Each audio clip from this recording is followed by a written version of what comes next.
Hare Nama, Hare Nama eva kevalam, Kalo nasteva, nasteva, nasteva gatiranyata. Hare Nama, Hare Nama, Hare Nama eva kevalam, Kalo nasteva, nasteva, nasteva gatiranyata.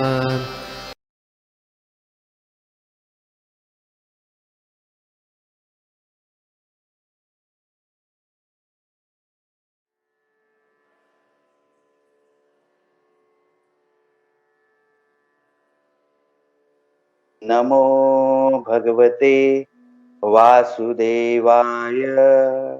ओम नमो भगवते वासुदेवाय। श्रीमद् भागवतम की जय। तो आज हम लोग देख रहे हैं श्रीमद् भागवतम स्कंद 1 अध्याय 12 और इसका शीर्षक है सम्राट परीक्षित महाराज जी का जन्म। तो आज हम लोग श्लोका संख्या देख रहे हैं, श्लोका 3 और श्लोका 4। हरे कृष्णा।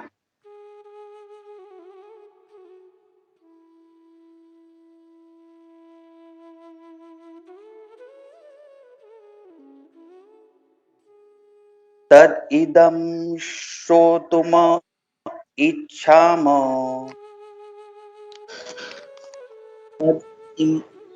इदं श्रुतुम इच्छाम गदितुं यदि मन्यसे। गदितुं यदि मन्यसे। ब्रूहि न श्रद्धानानां ब्रूहि न श्रद्धानानां यस्य ज्ञानम् अदात्सुकः। यस्य ज्ञानम् अदात्सुकः। तो इसमें हम लोग शब्दार्थ और तात्पर्य देखते हैं। Translation and purport by his divine grace A C Bhaktivedanta Swami शिला प्रभुपाद। जय शिला प्रभुपाद। हम सभी अत्यंत आदरपूर्वक उनके महाराज परीक्षित के विषय में सुनना चाहते हैं, जिन्हें सुखदेव गोस्वामी ने दिव्य ज्ञान प्रदान किया। कृपया हमें इस विषय में बताइए। तो अभी ये श्लोका में हम लोग तात्पर्य में क्योंकि अगर हम लोग तात्पर्य में पढ़ेंगे ना तो हमें एक्चुअल जो जस्ट है वो पता चलेगा कि क्या शिला प्रभुपाद इसमें बता रहे हैं। तो तात्पर्य में कुछ हाइलाइटेड पॉइंट्स है, वो मैं बताना चाहता हूँ कि सुखदेव गोस्वामी ने महाराज परीक्षित को उनके जीवन के अंतिम 7 दिनों में दिव्य ज्ञान प्रदान किया, जिससे महाराज ने श्रद्धालु शिष्य की भांति ठीक तरह से सुना। श्रद्धालु शिष्य, शिला प्रभुपाद इसमें कितना क्लियरली लिख रहे हैं कि श्रद्धालु शिष्य की तरह भांति उन्होंने ठीक तरह से सुना। तो ये जो श्लोका है इसका सब्जेक्ट है कि उत्कट श्रवण और कीर्तन। ये जो श्लोका को अगर हम लोग समराइज करेंगे तो ये श्लोका में शिला प्रभुपाद हमें बताते हैं कि उत्कट श्रवण और कीर्तन के बारे में। इसमें आगे बताते हैं कि श्रीमद् भागवतम के इस प्रकार के प्रामाणिक श्रवण तथा कीर्तन का प्रभाव श्रोता तथा वक्ता पर समान रूप से पड़ता है। श्रोता और वक्ता के रूप में समान पड़ता है। आगे शिला प्रभुपाद बताते हैं महाराज परीक्षित तथा सुखदेव गोस्वामी दोनों ही प्रथम 2 साधनों अर्थात श्रवण तथा कीर्तन के साधक थे। दिव्य अनुभूति, आगे शिला प्रभुपाद बता रहे हैं कि दिव्य अनुभूति ऐसे ही गंभीर श्रवण तथा कीर्तन से होते हैं। क्या लिखा है? गंभीर श्रवण के बारे में लिखा है, गंभीर श्रवण। तो इसमें अब वापस देख सकते हैं कि शिला प्रभुपाद कितना एम्फसाइज कर रहे हैं कि श्रवणम के ऊपर। आगे बता रहे हैं कि ये गंभीर श्रवण होगा, गंभीर श्रवण तथा कीर्तन से होता है, अन्यथा नहीं। इस कलयुग में गुरु तथा शिष्य संबंधी एक विशेष प्रकार का विज्ञापन हो रहा है। कहा जाता है कि गुरु द्वारा उत्पन्न विद्युत धारा के द्वारा शिष्य में आध्यात्मिक शक्ति प्रविष्ट की जाती है, जिससे शिष्य को उसका आघात अनुभव होता है। इससे वह अचेत हो जाता है और गुरु तथाकथित आध्यात्मिक निधि की क्षीण हो जाने पर रोता है। इसमें शिला प्रभुपाद थोड़ा टीका भी कर रहे हैं कि आजकल के जो गुरु के बारे में हम लोग देखते हैं, शिला प्रभुपाद जी ने टीका भी किया है कि आजकल के गुरु कैसे, मतलब हम लोग देख सकते कि जो कुछ एक चैनल है टीवी में आता है, कभी कभी मैं देखता हूँ, तो उसमें कभी कभार जो स्वाइप करते समय अपना हरे कृष्ण चैनल के बाद ही वो चैनल आता है, तो उसमें कुछ लोग रहते हैं, वो ऐसा हाथ रखते हैं उनके गुरु और फिर उनको करंट जैसा लगता है और फिर वो गिर जाते हैं। तो शिला प्रभुपाद बोल रहे कि ऐसे गुरु है जो सब झूठा नाटक है, ये झूठा विज्ञापन चल रहा है, ऐसा शिला प्रभुपाद बता रहे। फिर आगे शिला प्रभुपाद बता रहे कि वैदिक ज्ञान के इस निठल्ले प्रतिनिधियों द्वारा की जा रहे इस प्रकार के अप्रामाणिक विज्ञापनों के बहकावे में न आए। शिला प्रभुपाद कितना क्लियरली हमें बता रहे कि ये सब चीजें हमें दूर रहना है, हमें इसके पास नहीं जाना है। फिर आगे शिला प्रभुपाद बता रहे कि दिव्य ज्ञान प्राप्त करने का एकमात्र साधन है कि उसे प्रामाणिक गुरु से गंभीर श्रवण द्वारा ग्रहण किया जाए। ये श्लोका में हम लोग देख सकते हैं कि शिला प्रभुपाद कितने क्लियरली बता रहे कि गुरु के बारे में, कैसा गुरु होना चाहिए, और दूसरा चीज श्रवण के बारे में शिला प्रभुपाद इसमें एम्फसाइज कर रहे हैं। तो अभी देखते हैं कि क्या क्या इसमें शिला प्रभुपाद बता रहे हैं। तो इसमें अगर देखेंगे तो पहला है, अगर हम लोग देखेंगे इसमें शौनक ऋषि सूत गोस्वामी को बोल रहे ये श्लोका में। तो आगे देखते हैं कि इसमें लिखा है तद इदम। तद मतलब सब, मतलब क्या है, जन्म, कर्म, निधन और मरने के बाद या देह त्याग के बाद परीक्षित महाराज की क्या गति हुई। तो इसका मतलब है तद इदम का ये मतलब होता है। फिर आगे लिखा है श्रोतुम इच्छाम, मतलब हम सब सुनने के लिए इच्छुक है। क्या इच्छुक है? परीक्षित महाराज के बारे में। फिर आगे बताते हैं गदितुम मीन्स क्या बोला जाए, ये शौनक ऋषि बोल रहे हैं। इधर हम देखेंगे कि शौनक ऋषि उम्र में बड़े हैं, लेकिन वे नीचे बैठकर सुन रहे हैं। किससे सुन रहे हैं? सूत गोस्वामी जी से सुन रहे हैं। सूत गोस्वामी उम्र में भी कम है और ब्राह्मण भी नहीं है, लेकिन उनसे सुन रहे। आगे बताते हैं कि ब्रूही, ब्रूही मतलब बोलिए, न मतलब हमसे, श्रद्धा मतलब हम आदर पूर्वक श्रद्धा से सुनना चाहते हैं। फिर आगे है यस्य, मतलब परीक्षित महाराज को बारे में, ज्ञानम भक्ति का ज्ञान। फिर आगे है आदात मीन्स दिया। किसने दिया? सुखदेव गोस्वामी। तो आगे देखते हैं कि हम लोग ने देखा कि सुखदेव गोस्वामी जी के बारे में कि सुखदेव गोस्वामी ने 18,000 श्लोक उन्होंने बोले। हमें पता है कि सुखदेव गोस्वामी किसी भी जगह पे 10-15 मिनट से ज्यादा किधर नहीं बैठते। उन्होंने 18,000 श्लोक बताए हैं। कितना? 18,000 श्लोक। किसको? परीक्षित महाराज को। और परीक्षित महाराज क्यों? क्योंकि परीक्षित महाराज विशेष व्यक्ति थे, भगवान के भक्त थे, इसके लिए। और परीक्षित महाराज के बारे में हमने कल सुना कि परीक्षित महाराज कैसे थे? महात्मा थे, बुद्धिमान थे, और भगवान के अलावा कुछ सुनना वो नहीं चाहते थे। और उन्होंने कल माता जी ने भी बहुत अच्छा बताया कि परीक्षित महाराज जी के बारे में वर्णन भी किया, कैसे वो विवेकी थे, वो सब बताया। तो इसके लिए परीक्षित महाराज जी के वर्णन इस श्लोका में आता है। तो आगे बताते हैं कि सुखदेव गोस्वामी परीक्षित महाराज को बोल रहे हैं, जब परीक्षित महाराज शरीर छोड़ रहे, क्या करे? शरीर छोड़ रहे। तो इस श्लोका में अगर हम लोग देखेंगे कि भगवत गीता के 4.39 श्लोका के बारे में बताया गया है कि परीक्षित महाराज सुन रहे थे, श्रवणम कर रहे थे।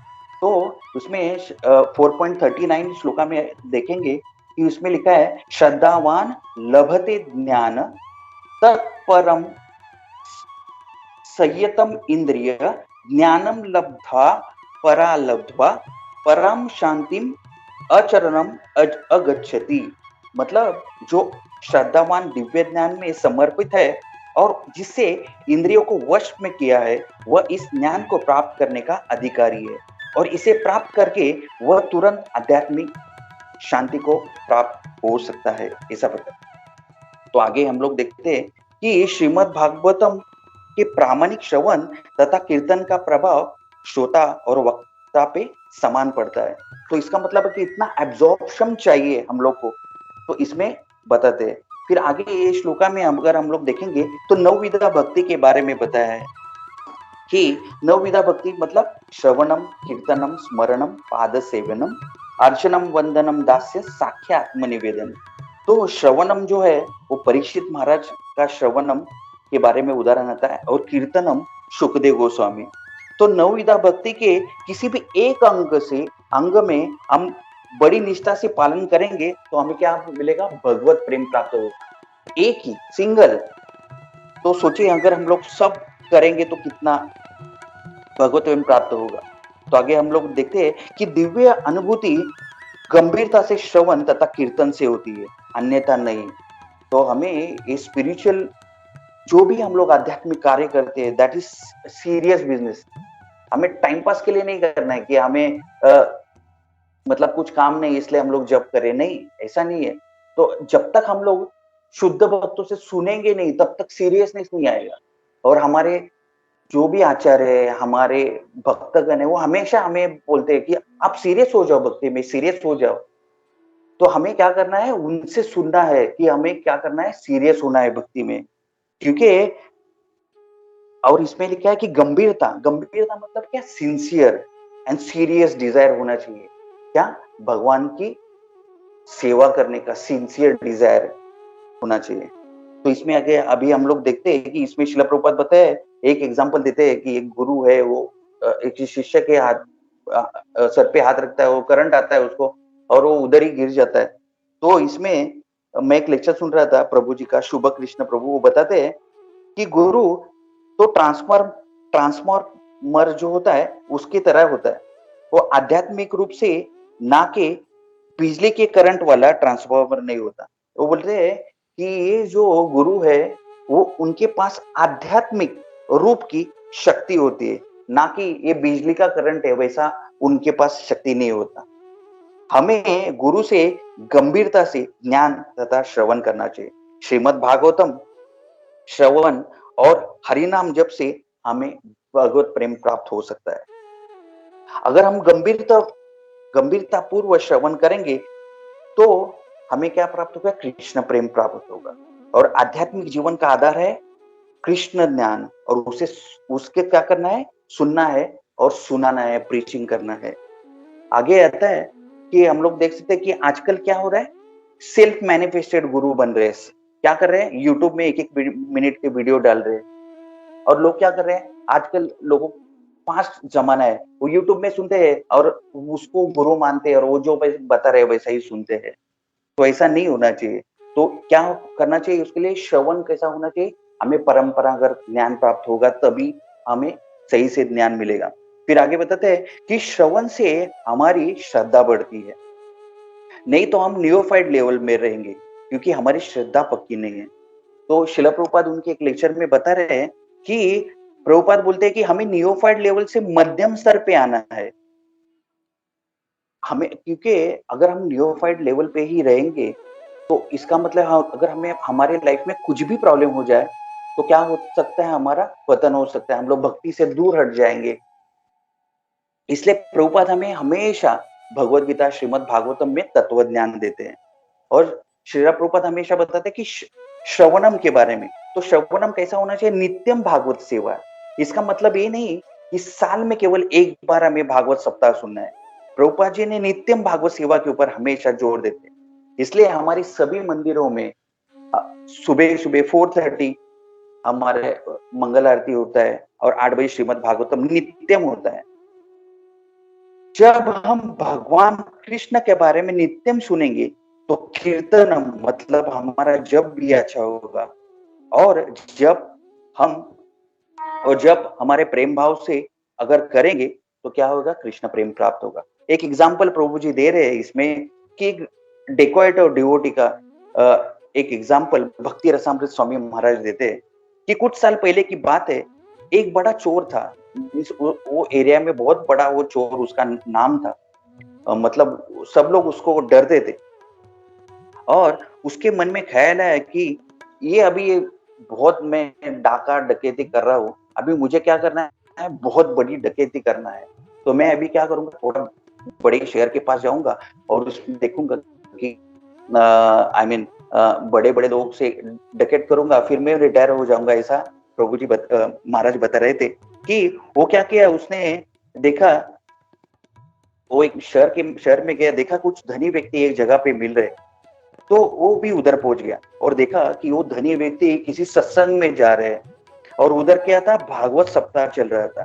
तभी जो कथा कर रहे थे वो स्वामी, वो वो बता रहे थे कृष्ण के बारे में। तो उसने, ये जो चोर था, उसने देखा कि सब लोग अभी मतलब सब धनी व्यक्ति जुटे, तो वो पीछे जाके बैठ गया और उसका एक ही ध्यान था कि मेरे को क्या करना है, इनके जो भी इनका घड़ी है, जो भी चीज है, उसे मेरे को क्या करना है, सब धन प्राप्त करना है, चुराना है।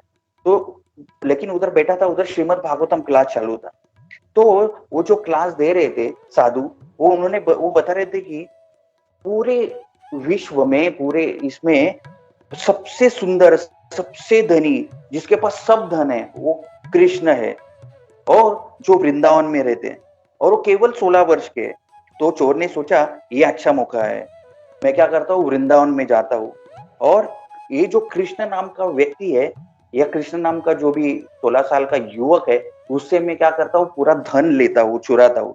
तो वो क्या करता है, वो शहर से वृंदावन की तरफ चलने का निकलता है और वो मन में केवल कृष्ण के बारे में सोचता है। वो क्या सोच रहा था कि जब भी वो साधु संत बता रहे थे कि कृष्ण के पास इतना संपत्ति है पूरे विश्व का, मतलब उनके पास सुंदरता भी है और उनके पास बहुत धन है उनके पास। तो बोल रहे थे कि भगवान के पैरों में जो मतलब एंकलेट्स है, हाथों में एंकलेट्स है, सब ज्वेलरी, सब ज्वेल से भरे हुए है, और वो केवल वही चिंतन करके जा रहे थे भगवान के बारे में। और वो चोर जब भी वृंदावन की तरफ निकला तो उसके मन में केवल कृष्ण के बारे में सोच रहा था। जब वृंदावन पहुंचा तब सबको पूछने लगा, कृष्ण कहाँ है, कृष्ण कहाँ है। तब कृष्ण भगवान तो पता है कि सबको समान दिखते हैं, और उसकी जो जिज्ञासा थी कृष्ण भगवान को पाने की, जब वो कृष्ण भगवान ने जब भी वो वृंदावन पहुंचा तो कृष्ण भगवान उनके सामने आ गए, क्योंकि वो कंप्लीट एब्जॉर्प्शन में था। तब कृष्ण भगवान ने उस चोर को दर्शन दिया, क्योंकि वो बहुत दिनों वृंदावन के लिए चल रहा था। तब वो केवल वही सोच रहा था कि संत महात्मा जी ने क्या बोला था, जो कृष्ण का वर्णन किया था उसका वो मनन कर रहा था, क्योंकि उसे जल चोरी करने का था और अमीर बनना था। अब चोर ने भगवान कृष्ण की पूरा सोने से कृष्ण भगवान सोना, कंप्लीट सोना ये किया था, और उन्होंने क्या, भगवान के ज्वेलरी भी देखा, ज्वेल्स भी देखा। तो उसके मन में ख्याल है अभी मैं चोरी करता हूँ, और उसने कृष्ण को कहा मैं आपको, आपके जो सोने के गहने हैं वो मुझे चाहिए करके। उन्होंने खुद से पूछा कि कृष्ण भगवान को उसने देखा तो वो थोड़ा कैप्टिवेट हो गया। तो कृष्ण भगवान ने उनको बोला कि मैं आपको दूंगा तो मेरी माँ मुझे चिल्लाएगी। और जब कृष्ण भगवान ने इतना ही उनसे बात किया, तभी वो इतना कैप्टिवेट हो गया कि कृष्ण भगवान की बातें सुन के जस्ट इतना ही सुना और वो कैप्टिवेट हो गया, और उसको कुछ समझ में नहीं आया कि मतलब जस्ट उसने इतना ही श्रवण किया और डेकोइट से वो डिवोटी बन गया। और महाराज बता रहे थे कि उसने कंप्लीट पूरा लाइफ सरेंडर किया और डेकोइट से वो डिवोटी बन गया। तो इसके लिए श्रवणम बहुत इंपॉर्टेंट है, महाराज बताते। तो श्रवण नहीं है तो भगवान को, अगर हम लोग श्रवण अच्छे से नहीं करेंगे तो केवल भगवान को मूर्ति की तरह समझेंगे। जब वही व्यक्ति श्रीमद् भागवतम सुनेगा तभी उसे भगवान के बारे में पता चलेगा। और श्रवणम कैसा होना चाहिए, हमें परंपरागत डिसाइप्लिक सक्सेशन से, ऑथेंटिक सोर्स से हमें सुनना चाहिए। फॉर एग्जाम्पल, अगर कोई मतलब अगर नॉलेज नहीं है तो कुछ हमें पता नहीं चलेगा, उसको मूर्ति ही लगेगा। एग्जाम्पल, अगर एक्सरे पेपर है, उसको अगर हम लोग के पास आएगा तो हमें समझ में नहीं आएगा, लेकिन वो डॉक्टर के पास देखेंगे तो डॉक्टर बराबर बताएगा कि ये प्रॉब्लम है करके, क्योंकि उसको ज्ञान है, क्योंकि उसने सुना है। तो वैसे ही हमें क्या करना है, श्रवण करना है अच्छे से, और अच्छे से श्रवण करेंगे तो प्रचार भी कर सकते हैं। और श्रवण से क्या होता है, हृदय की ग्रंथि कट जाएगी और हृदय के अंदर के रज और तम गुण, जिससे काम क्रोध लोभ खत्म होंगे और सत्व गुण की प्रधानता बढ़ेगी। और संसार में हम हमारी 3 चीजें कोई छीन नहीं सकता, वो है श्रवणम, कीर्तनम और स्मरणम। और आगे प्रभु बता रहे थे कि नाम रूप गुण और लीला, इसके बारे में बता रहे कि नाम हम जीभ से लेते हैं, रूप आंखों से दिखते हैं, लेकिन गुण और लीला कान से सुनते हैं। इसलिए हमारे जो कान है वो क्या है, धाम है। हरे कृष्णा। तो अभी नेक्स्ट श्लोका हम लोग देखते हैं 1.12.4। हरे कृष्णा। सूत उवाच सुतोवाच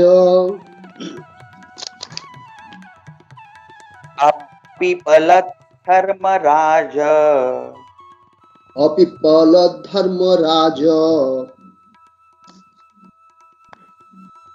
पितृवत् रजयन् प्रजा पितृवत् रञ्जयन् प्रजा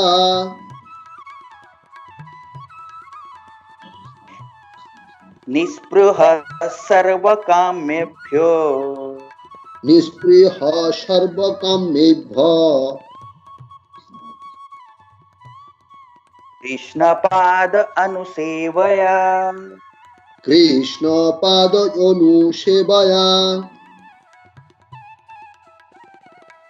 हाँ, तो ये श्लोका में अगर हम लोग देखेंगे, इसका शीर्षक अगर हम लोग देंगे तो राजा का प्रजा के प्रति कर्तव्य। तो इसमें शिला प्रभुपाद हमें क्या सिखा रहे हैं, महाराज सम्राट युधिष्ठिर के बारे में। ये अगर हम लोग इस श्लोका में तात्पर्य पढ़ेंगे तो इसमें शिला प्रभुपाद क्या बता रहे, सम्राट युधिष्ठिर महाराज के बारे में। तो सम्राट युधिष्ठिर प्रजा के पिता के, अगर हम लोग देखेंगे इसमें बता रहे हैं कि सम्राट युधिष्ठिर महाराज प्रजा के प्रति पिता तुल्य थे। और एक इसका एक अर्थ ये भी है कि वो अपने पिता पांडु महाराज की तरह राज्य चला रहे थे। उनके इंद्रिय तृप्ति के प्रति कोई आकांक्षा नहीं थी। उनको सत्य की मूर्ति कहा है, वो कभी झूठ नहीं बोले। अगर हम तात्पर्य पढ़ेंगे तो इसमें युधिष्ठिर महाराज के बारे में शिला प्रभुपाद बता रहे। तो अब अगर हम लोग देखेंगे तो अब हमें थोड़ा अजीब सी बात लगेगी कि इसमें पूछा गया है कि परीक्षित महाराज के जन्म के बारे में बताएं, और इधर युधिष्ठिर महाराज जी की महिमा का वर्णन हो रहा है। तो हमें थोड़ा सा ये लगेगा कि परीक्षित महाराज जन्म के बारे में चल रहा है और इधर युधिष्ठिर महाराज जी का बारे में क्यों महिमा का वर्णन कर रहे हैं। तो इसमें प्रभु जी बता रहे थे कि अगर देखा जाएगा तो दोनों भी शुद्ध भक्त है। इसका एक लिंक है कि युधिष्ठिर महाराज ऐसे महान भक्त थे, इस कारण से परीक्षित महाराज जैसे महान भागवत को भगवान के पौत्र के रूप में उनके वंश में अवतीर्ण किया गया। तो ये उसका एक लिंक है। आगे शिला प्रभुपाद बता रहे हैं युधिष्ठिर महाराज पूरे विश्व के राजा थे और वे इंद्रिय तृप्ति से रहित थे। युधिष्ठिर महाराज को धर्म का ज्ञान था और वे साक्षात कौन थे, धर्मराज के अंश थे। युधिष्ठिर महाराज केवल भगवान को प्रसन्न करने हेतु राज्य कर रहे। इसमें पितृवत का मतलब है पिता जैसा शासन। पिता जैसा शासन मतलब पिता जैसा प्यार भी करना है और उनको अगर कुछ गलती किया तो उनमें उनको कड़ी सजा भी देनी है। तो आगे देखते हैं कि उनकी भावना थी कि मैं भगवान कृष्ण के चरणों की सेवा निरंतर करूं। इस श्लोक में निष्प्रह का वर्णन आता है, उसका मतलब है कि लालसा, desire to satisfy own senses उनमें कभी नहीं थी। उनमें कभी ये लालसा नहीं थी कि मेरा जो ओन सेंसेस है, खुद के इंद्रिय तृप्ति करूं, नहीं। उनको एक ही डिजायर, लालसा थी कि भगवान को मैं कैसे प्रसन्न हूं। किसी भी प्रकार की भोग की अपेक्षा उनको नहीं थी, मतलब न धनम न जन्म न सुंदरी। तो इनको क्या बोला गया, महाभागवत बोला गया। तो ये महाभागवत के लक्षण है, युधिष्ठिर महाराज के अंदर प्रकट होते हैं। महाभागवत का एक मुख्य लक्षण है कि अगर उन्हें तीनों लोगों का अगर राज्य देंगे और उनको बोलेंगे कि आप केवल आधे क्षण के लिए कृष्ण को भूल जाओ, तो वे बोलते हैं कि हम केवल और केवल कृष्ण चाहिए, हमें क्या चाहिए, केवल कृष्ण चाहिए। उसका कारण है कि कृष्ण की दिव्य सुख उन उससे वे तृप्त रहते हैं और सांसारिक सब वस्तुएं उन्हें निम्न लगती है। उदाहरणार्थ अमरीश महाराज को ये सब जो सांसारिक सुख था वो क्या समझते थे, विश्व के राज्य को स्वप्नवत मानते थे। स्वप्नवत की वस्तु का, स्वप्नवत का मतलब है स्वप्नों में जो भी वस्तु आते हैं उसका कुछ अधिक महत्व नहीं होता, वैसे ही वो सांसारिक वस्तु को मानते। और इसमें श्रील प्रभुपाद आगे बताते हैं कि भगवान के नाम के द्वारा ही भगवान का हमें अनुग्रह प्राप्त होगा। क्या प्राप्त होगा? अनुग्रह प्राप्त होगा। और जीव अविद्या के कारण कृष्ण को भूल गया है, इसलिए वे माया के जाल में पड़ा है। क्या कर रहा है? माया के जाल में पड़ा, क्योंकि उसको अविज्ञान है, भगवान के बारे में ज्ञान नहीं है, वो अविद्या में पड़ा है। तो प्रभु जी बता रहे थे चैतन्य चरितामृत मध्य लीला में 20.117 में बताते हैं, कृष्ण भूलिया से जीव अनादि बहिर्मुख, अतएव माया तारे दिया संसार दुख। तो इसमें चैतन्य चरितामृत में अगर श्लोका में देखेंगे तो इसमें ट्रांसलेशन में दिया है कि forgetting Krishna the living entity has been attracted by the external features from time immemorable. Therefore, the illusion energy Maya gives him all kind of miseries in this material existence. तो क्या है? कृष्ण को भूल गया है, इसके वजह से क्या हो रहा है, उसको वो माया में पड़ा है, उसको भगवान के बारे में कुछ पता ही नहीं चल रहा है। और प्रभुपाद उनके लेक्चर में बोल रहे थे कि कुछ लोग सोचते हैं कि मैं कुछ धन कमाऊं और थोड़ा पुण्य करूं तो मेरा कल्याण हो जाएगा, और अगले जन्म में मैं क्या करूंगा, मुझे क्या मिलेगा, मेरा क्या होगा, हमें क्या मिलेगा, सुंदर शरीर मिलेगा, मैं धनी व्यक्ति होगा। तो श्रील प्रभुपाद बोलते हैं, तो क्या माँ के गर्भ में बैठने का दुख कम होगा? नहीं होगा ना, उसको वापस जन्म लेना पड़ेगा, वापस पुनरुपि जननम। और क्या करना पड़ेगा उसको? कौन सा दुख? गर्भ में रहने बैठने का 9 महीना, वो जो दुख उसको भोगना पड़ेगा। वास्तविक में सुख यही है कि भगवान कृष्ण के साथ हमारा संबंध प्रस्थापित करे और उनके पास, उनके धाम में जाना, तभी जीव का वास्तविक कल्याण होगा। तो इसमें श्रील प्रभुपाद मंत्रियों के बारे में भी चर्चा कर रहे हैं ये श्लोका में। तो इसमें अगर हम लोग देखेंगे कि हमारे सभी मंत्री, अगर हमारे पार्लियामेंट में अगर सुबह 4:30 बजे सब एक साथ मंत्री आए और वो संसार देवा करेंगे, ये पॉसिबल है?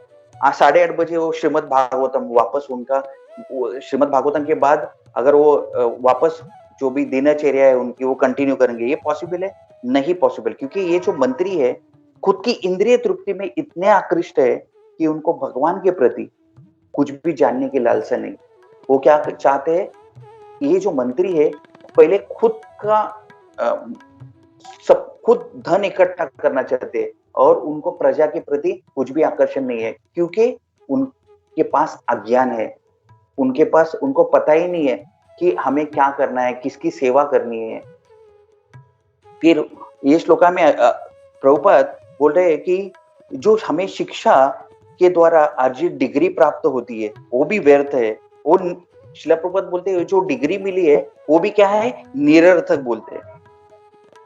तो प्रभु जी बोल रहे थे कि प्रभुपाद 10th कैंटो में प्रभुपाद इसका वर्णन करते हैं कि हमें जो डिग्री प्राप्त होती है उससे क्या हो रहा है, केवल और केवल बेरोजगारी बढ़ रही है। और बेरोजगारी बढ़ रही है, इसके लिए लोग क्या कर रहे हैं, इधर उधर भटक रहे हैं और वो क्या कर रहे हैं, कुत्ते की तरह भाग रहे हैं। कुत्ते रोटी के लिए भागते हैं और ये डिग्री वाले नौकरी के लिए भागते हैं। सब लोग शूद्र हो गए, किधर भी आध्यात्मिक शिक्षा नहीं मिल रही है, तो व्यक्ति क्या हो जाएगा, उस व्यक्ति को जन्म मृत्यु के चक्कर में फंसा रहेगा। तो इसमें युधिष्ठिर महाराज चाहते थे कि सभी जीव मतलब सब प्रजा कृष्ण भक्त हो जाए और खुद कृष्ण पादानु सेवया, वो क्या कर रहे हैं, खुद कृष्ण पादानु सेवया। वे चाहते हैं कि सब लोग, सब जो जीव है, सब प्रजा है, वो उनसे आगे बढ़े, मतलब उनसे कृष्ण भक्ति में आगे बढ़े। आगे श्रील प्रभुपाद एक्सप्लेन कर रहे हैं कि अगर व्यक्ति का चित्त है जो रजोगुण तथा तमोगुण से प्रभावित है, तो उसके जीवन का लक्ष्य भगवान की भक्ति नहीं हो सकती। तो हमारे जीवन का एकमात्र यही लक्ष्य होना चाहिए कि भगवान श्री श्री राधा गोपीनाथ जी की भक्ति, भगवान की भक्ति, कृष्ण प्रेम की हमारी लालसा होनी चाहिए। और शिला प्रभुपाद इसमें मंत्रियों के एग्जाम्पल देते हैं, तो हम देखते हैं कि हम लोग शिला प्रभुपाद हमेशा उनके लेक्चर में गांधी जी का वर्णन करते हैं।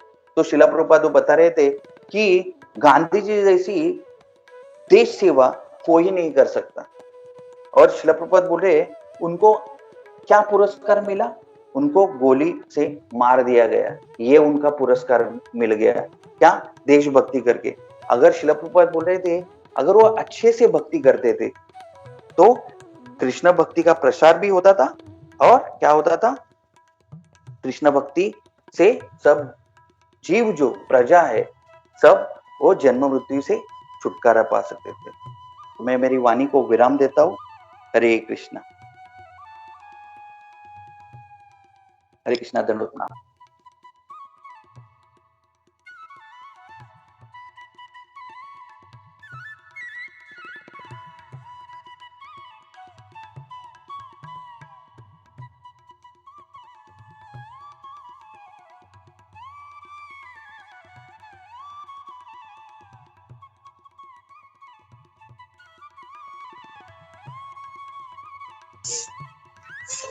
हरे कृष्णा प्रभु जी, दंडवत प्रणाम। हरे कृष्णा तीरथ प्रभु ji, thank you so much प्रभु जी। जैसे कि आज का जो आपका जो क्लास था प्रभु, इट वाज वेरी प्रैक्टिकल। मतलब ना किस तरह हमें मतलब वो जो आपने चोर का जो एग्जांपल दिया था, that was also very nice. And it मतलब ऑल ओवर मतलब बहुत अच्छा आपका ये था प्रभु। ये दोनों क्लास, ये दोनों श्लोका में प्रभु बहुत अच्छे से आपने कवर किया है। और जैसे कि प्रभु जी आपने मेरा एक सवाल यहाँ पे था प्रभु, आपने वो शुरू में एक पॉइंट बताया था कि जब सुत गोस्वामी जी और जब परीक्षित महाराज जी को बोलते हैं, तो आप पे वहां पे हाईलाइट किए थे कि सुत गोस्वामी जी ब्राह्मण नहीं थे, भले मतलब वो एज से कम थे, और परीक्षित महाराज एज से बहुत बड़े थे, बट वो मतलब ब्राह्मण नहीं थे। तो वो एक समझा नहीं क्यों, मतलब आप मतलब किस मतलब सुत गोस्वामी जी ब्राह्मण नहीं थे, आपने वो हाई पॉइंट ये कहा था प्रभु, तो वो एक पूछना था प्रभु। हरे कृष्णा। प्रभु जी, या प्रभु, हरे गोपीनाथ प्रभु, क्या आप बता सकते हैं प्रभु जी प्लीज, क्या सूरत माता प्रभु?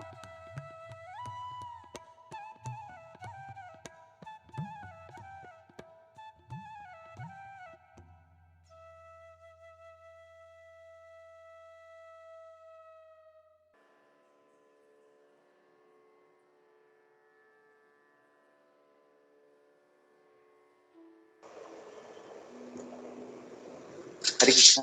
हाँ?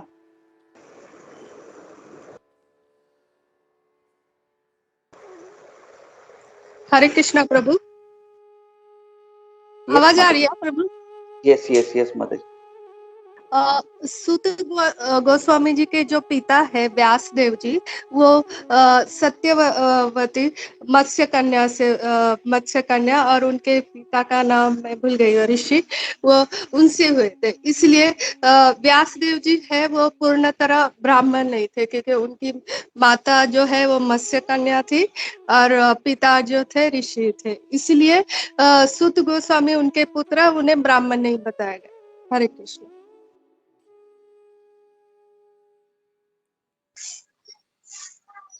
हरे कृष्ण। या प्रभु, या माताजी, थैंक हरे कृष्ण। या हरे कृष्ण प्रभु जी। नहीं, आई थिंक कुंजेश्वरी ने बोला है वो सूतु गोस्वामी के पिता व्यासदेव नहीं है, उनके पिता हैं लोमर्ष ऋषि। या इतना मालूम है। एक्चुअली मैं थोड़ा कंफ्यूजन हो गया। कंफ्यूजन okay, हाँ। तो सुत गोस्वामी के जो पिता हैं लोमश ऋषि, जिसका कई बार हमने वर्णन सुना कि जब वो खड़े नहीं हुए, नहीं सॉरी, रोमहर्षण ऋषि, रोमहर्षण, जिनको पूरा बड़ा 1000 ईयर यज्ञ करना था, तो उसके लिए उनको बुलाया गया था। लेकिन जब बलराम जी जब आए, जब इस कुरुक्षेत्र के समय, तो उन्होंने किसी का भाग साथ नहीं लिया ना, तो वो जब जा रहे थे तो इस सत्र से गुजर रहे थे, तब सभी लोग खड़े हो गए, लेकिन ये जो रोमहर्षण ऋषि थे वो खड़े नहीं हुए। तो इसीलिए उन्होंने फिर उनको सबक सिखाने के लिए कुशाग्रास लेके उनको वध कर दिया उनका। तो उनके पुत्र थे, उनकी जगह पे मतलब वो यज्ञ तो कंटिन्यू करना था, तो इसके लिए सुत गोस्वामी जी को उस पोजीशन पे बिठाया गया था। लेकिन एज के बारे में आई थिंक मैंने अभी तक तो कभी ऐसा सुना नहीं कि वो मतलब क्या एज था या छोटे थे बड़े थे, so no idea about that. अगर किसी को मालूम है तो कैन शेयर। हरे कृष्णा।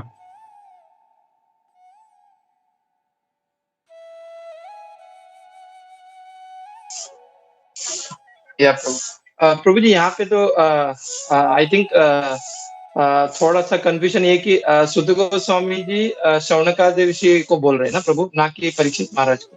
परीक्षित महाराज को सुखदेव गोस्वामी जी बोल रहे हैं। या करेक्ट प्रभु। मतलब इसको हम लोग को ऐसा समझना है कि ये सुत गोस्वामी और जो शौनक मुनि जो ऋषि है, इनका सत्र अलग चल रहा है, और इनका जब वार्तालाप होता है तब वो जो रिफर करते हैं कि मेरे गुरु महाराज, तब वो बोलते हैं सुखदेव गोस्वामी जी के बारे में। तो सुखदेव गोस्वामी जी ने जो परीक्षित महाराज को वर्णन किया था भागवतम, उसका रेफरेंस आता है। तो ये दोनों अलग अलग सत्र है। Okay okay okay Prabhu ji. Hare Krishna. Thank you so much Satyaraj Prabhu ji. Thank you Kunjeshwari Mata ji, thank you Gopi Prabhu, thank you Sarodi Girdhar Prabhu. और प्रभु जी, मैं एक चीज बोलना चाहता कि सुत गोस्वामी और ये जो शौनक आदि ऋषि है नैमिषारण्य में चालू है, और वो डिस्कशन चालू है सुत गोस्वामी और परीक्षित महाराज के बारे में, ये हम लोग देख सकते हैं। हरे कृष्ण।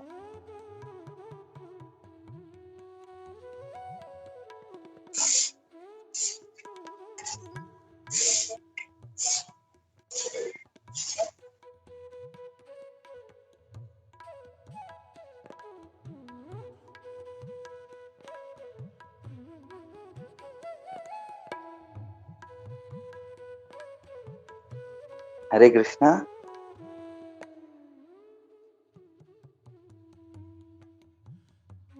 तो इट्स ऑलरेडी 9:10 हो रहे हैं।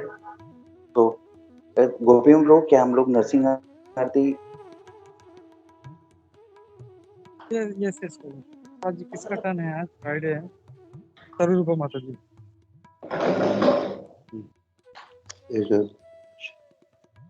हरे कृष्णा सत्यराज उसके प्रभु।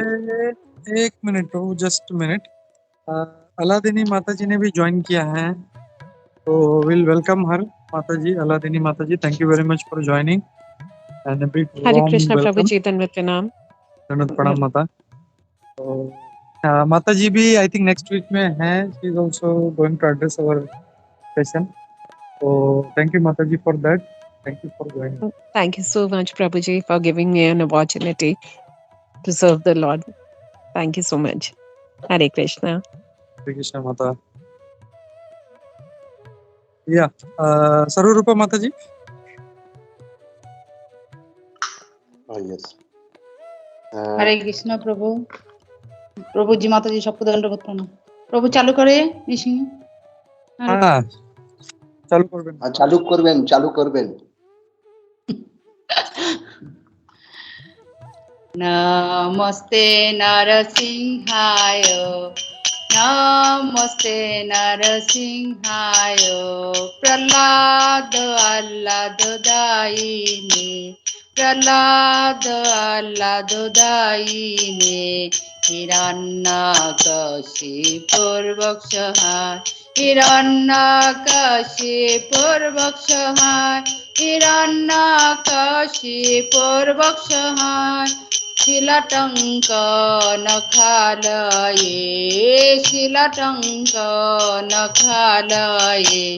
इतो नरसिंह परतो नरसिंह इतो नरसिंह परतो नरसिंह इतो नरसिंह परतो नरसिंह जत जत जामि ततो नरसिंह जत जत जामि ततो नरसिंह भैरे नरसिंह हृदये नरसिंह भैरे नरसिंह हृदये नरसिंह भैरे नरसिंह हृदये नरसिंह नरसिंह मादिं शरणं पपदे नरसिंह मादिं शरणं पपदे तव कर कमल बरे नाकाम अभूत सिंहाय दलित हिरण्यकशिपु तनभिंगाय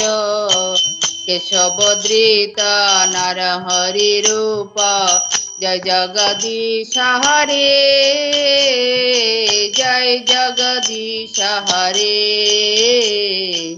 जय जगदीश हरे जय नृसिंहदेव जय नृसिंहदेव नृसिंहदेव जय नृसिंहदेव जय प्रहलाद महाराज जय प्रहलाद महाराज प्रहलाद महाराज जय प्रहलाद महाराज प्रभुपाद प्रभुपाद प्रभुपाद जय जय प्रभुपाद गुरुदेव गुरुदेव गुरुदेव जय जय गुरुदेव निताई गौर हरि बोल हरि बोल हरि बोल निताई गौर हरि बोल। विघ्न विनाशिनी नृसिंहदेव की जय नृसिंह भगवान की जय जय नृसिंह नृसिंह जय जय जय नृसिंह उग्र वीरं महाविष्णु ज्वलंत सर्वतोमुखं नृसिंह भीषणं भद्रं एतमेत्त नमाम्यहं जय नृसिंह नृसिंह जय जय नृसिंह प्रह्लादेश जय पद्म मुख पद्म बिंदम। हरे Krishna. Krishna thank you Mata ji thank you स्वरूपा माता जी सर्वोदय गिरधारी प्रभु क्या आप प्रेयर्स ले सकते हैं? या प्रभु या हरे कृष्णा श्रील प्रभुपाद की जय। Thank you so much Satyaraj Prabhu ji and Harguru Sarvarup Mata ji और नश्री आरती के लिए Mata ji. So we will take the prayers. So prayers at the lotus feet of Shri Shri Radha Gopinath ji. We will pray for his holiness Jayapataka Swami Guru Maharaj, his holiness B B Govinda Swami Maharaj. We will pray for his holiness Bhakti Chaitanya Swami Maharaj. हम लोग pray करेंगे। We will pray for पंचपेक्षण प्रभु नंदिनी माता जी, नेत्रावती पाई माता जी, प्रेम सखा प्रभु and उनके mother के लिए, सूरज माता प्रभु जी की मम्मी के लिए, सुजाता माता जी की मम्मी के लिए, अनेका हर्षिनी हमसिनी माता जी के लिए, सानिका माता जी के डॉटर के लिए हम लोग प्रे करेंगे। विजय पाटारे प्रभु उनके लिए भी हम प्रे करेंगे। We will pray for Vidya Mata ji, उनके बेटी के लिए भी प्रे करेंगे। She is appearing final board exam. We will pray for Aparna Mata ji के मम्मी के लिए भी हम प्रे करेंगे। Prayer and protection for Pakistan devotees and Bangladesh devotees. We will pray for the health of our ISKCON guru vrind मेरे जीजा जी एंड माय सिस्टर्स, इनके लिए भी प्रे करना था. Prayer for the assembled devotees for their progress in devotional service. We will pray for Samir Prabhu also. He is traveling to Mayapur. He is on the way. So हम लोग उनके शुभ यात्रा के लिए हम प्रे करेंगे. So we will chant 3 times Hare Krishna Mahamantra with Prabhupada Pranam. नमो विष्णुपादाय कृष्णप्रेष्ठाय भूतले श्रीमते भक्तिवेदांत स्वामिनिति नामिने. नमस्ते सारस्वते देवी गौरवाणी प्रचारिणे निर्विशेषा शून्यवादी पाश्चात्य देशतारिणे. जय श्री कृष्ण चैतन्य प्रभु नित्यानंद श्री अद्वैत गदाधर श्रीवास आदि गौर भक्त वृंद. हरे कृष्णा कृष्ण कृष्ण हरे हरे, हरे राम हरे राम हरे राम, हरे राम राम राम हरे हरे. हरे कृष्णा कृष्ण कृष्ण हरे हरे, हरे राम हरे राम